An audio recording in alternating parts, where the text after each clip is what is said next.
tonight I want to proceed from a very basic principle. A principle that all of us are inherently boring. And when I say that you are boring, I'm not speaking relatively. You see, it's not from my own experience of hanging out with you and experiencing your person that I base my thesis. It's an absolute statement about the fundamental nature of who you are. You see, you don't just experience boredom. You don't just have boredom. You aren't any less boring than the person next to you or the person behind you. You aren't any less boring than the preacher at your church or the professor at your college. They are just as boring as you are. But you don't believe me, do you? Let me entertain you. Have you noticed that boredom is always ready to be with you? There's no place, there's nothing you can do to escape it. Whether you're at the climbing gym, whether you're on a trail run, whether you're at work, play, school, praying, parties, yes, even sex can lose its savor when boredom creeps in. And sleep is no escape either. Have you ever noticed that you must be bored in order to go to sleep? And if your mind is ever entertained, you can't sleep. If you're thinking about that noise, if you're thinking about that stress, you can't fall asleep because boredom is a part of who you are.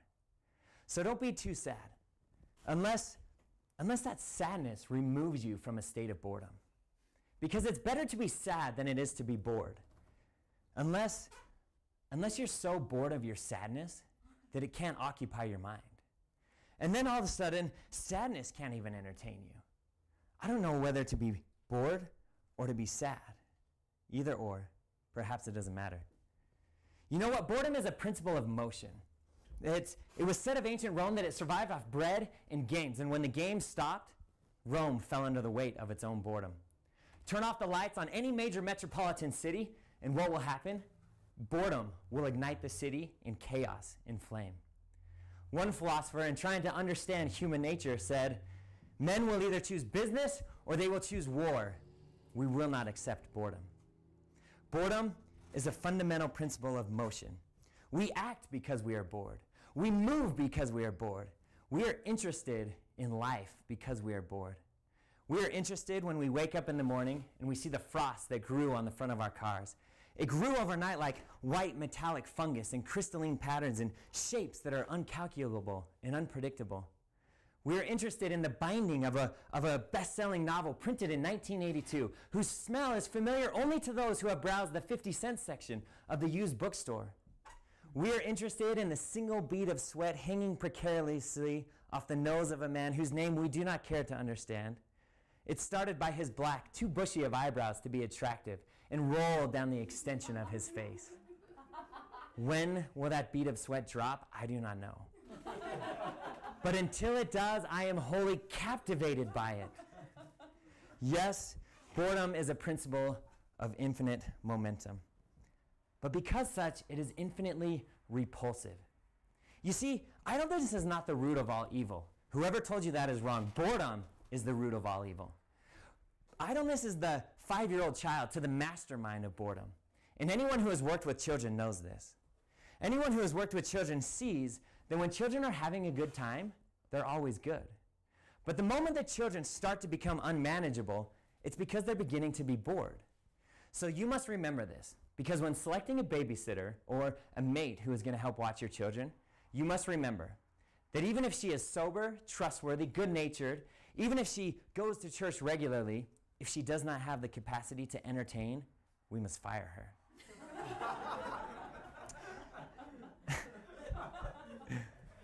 And so do you women who fire the virtuous, kind boy. He is so nice and he takes good care of me, but what? But boring guys finish last.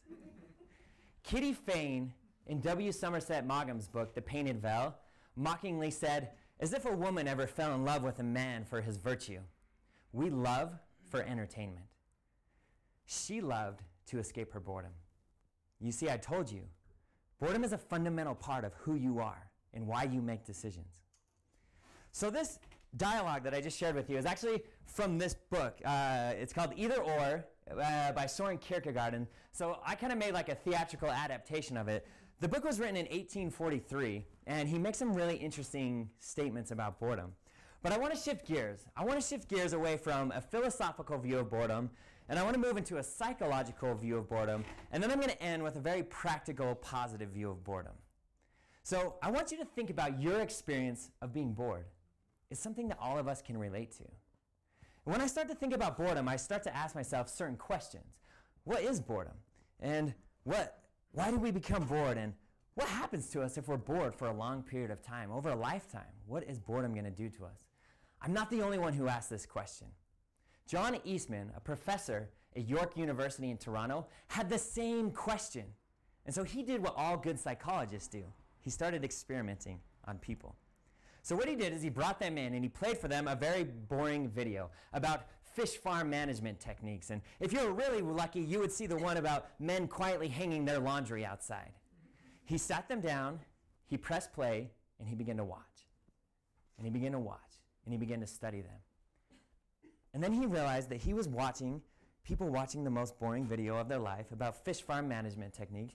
And he quit his job, moved to Mexico, and the study on boredom never finished. Just kidding. What he found out was actually very interesting. He found that boredom could be measured in terms of attention, meaning that having nothing to do isn't boredom. Being disconnected from what you are doing is boredom. It's having an unengaged mind that makes us bored, meaning you can be very busy and still be very bored. Other psychologists started performing studies, and I'm not going to share all their names and all their experiments with you because I know if I go over my time, all of you are going to be very bored in your seats. So I won't do that. But what they found is that certain people, when they would get bored, they would fall asleep, such as when you fall asleep in your math class. Other people on the other end of the spectrum started becoming restless. They started tapping their foot. They started moving. Some people started doing mischievous or dangerous acts. As they started doing studies on boredom, they found that people with ADD or people who had a hard time identifying and communicating about their emotions experience more boredom. But on the other end of the spectrum, people who are high sensation seekers, people who love adventure games, who participate in extreme sports, also experience high levels of boredom. They found that boredom leads to depression, gambling addictions, drug addictions, and a lot of negative things. If you take your kid to school, if their teacher is boring, your student, your child, is less likely to get an A. If the employees at your work are bored, their productivity and their accuracy will decrease. But not everything that they found out about boredom was negative. And this really surprised me because I thought that boredom was always a negative experience, but it's not always a negative experience.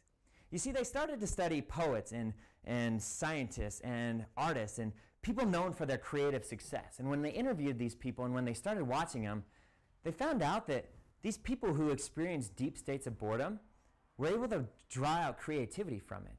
They were able to take those moments of boredom, and they said it sort of prodded them in a new direction that they would have never come up with if they were busy. One psychologist who went and studied this data said that certain people have a coping strategy that allows them to use the momentum of boredom to springboard them into creativity. Another study that was different said this, which is very interesting. They said that people who are bored experience more nostalgic memories. And because they were thinking about these nostalgic thoughts while they were bored, life started to have more meaning for them. And in general, they started to feel like life had a purpose. And maybe this is useful for each of us. Because as we are busybodies in our lives, as we are go, go, go, go, go, and life starts to lose its meaning, maybe we need to create a little space to be bored, to find a little purpose in our life. Now, I believe personally that boredom can teach us something about ourselves, but most people in the world, they miss it. They miss it and they take the wrong message from boredom. Think about the experience of being hungry. None of you are going to experience that tonight because we had really good food. But think about that experience of hunger. When you have feelings of hunger, you know that your body needs food. You recognize that hunger is a communication from your body saying you are lacking something. Now, what if we took this same approach that we do about hunger, and what if we applied it to boredom? Then all of a sudden, boredom is sending us a message. It's communicating to us that we're lacking something. What's that thing that we're lacking? I believe the thing that boredom is trying to communicate to us is newness. I believe the thing that we're lacking in our life is newness. So how do we experience newness? there are two ways to experience newness. Number one, we experience external newness. Number two, we experience internal newness. External newness is something you are all familiar with. It's changing your environment or your activity. It's calling up a new friend and having a conversation. It's reading a new book or going to a new location. External newness can solve the problem of boredom, and it's one thing that boredom may be communicating to us. Internal newness is different, and it's fascinating because there's moments in our lives when we can't change our external environment. There's moments in our lives when we're stuck doing the same activity. And that's why internal newness is so fascinating. Because we can change our attitude, we can change our personal philosophy, and we can look at the same thing with a deeper level of commitment. And that's internal newness. And if internal newness is true, then internal newness is fascinating. It's fascinating because it makes me love boredom. I want to be bored. Why? Because boredom means I get to do something new. I love being hungry. Why? Because I love the experience of eating. So external newness and internal newness. Those are things that we can learn from boredom. But there's other things. There's lessons that we learn from boredom that we shouldn't. And I think most of the world makes this mistake. You see, boredom can't teach us if something is important. Boredom has no measuring value of importance. So I can be bored of something that's very, very important. And I think a lot of people miss this message.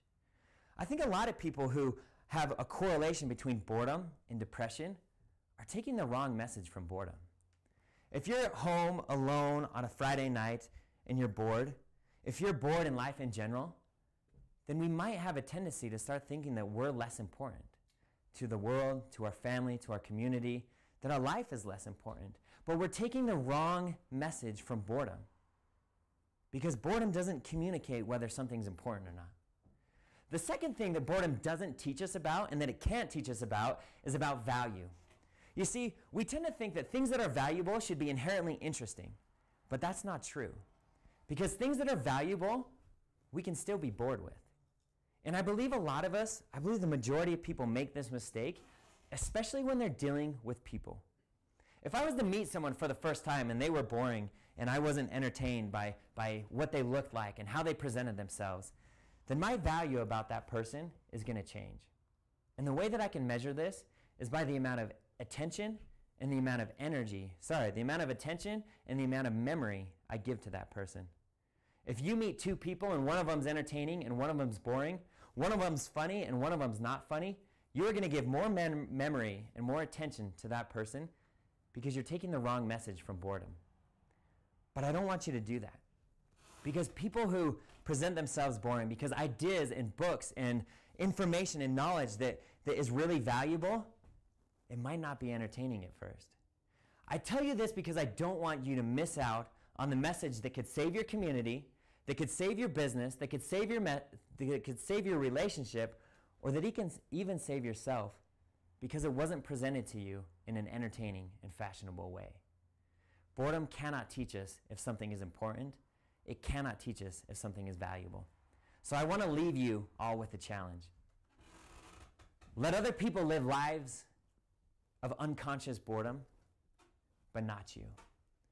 Let other people live lives of unconsciously choosing what they are interested in, but not you. I want to challenge each of you to live a life of fascination, a life of creativity. I want to challenge you to be interested in all moments, in all people, and in all things. To use boredom as a springboard into your own personal creativity, so that when you are an old man or an old woman, and someone comes up to you and they ask you, what were you interested in your life? What were you fascinated with? You will respond with a smile of confidence and say, nearly everything. Thank you.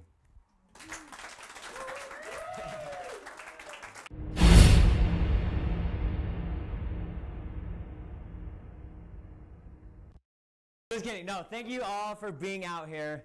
I hope that some of this inspires you to think about what you can speak on, to tell a story, to give some inspiration, to work on your public speaking. Maybe it takes you 10 times to knock one out of the park. But next month, if people want to, we'll do it again and we'll keep doing it. And we'll have a different theme. The food theme is healthy foods. Everything there is healthy. Next month we should do cupcakes, right? Gourmet cupcakes. That would be a really good one.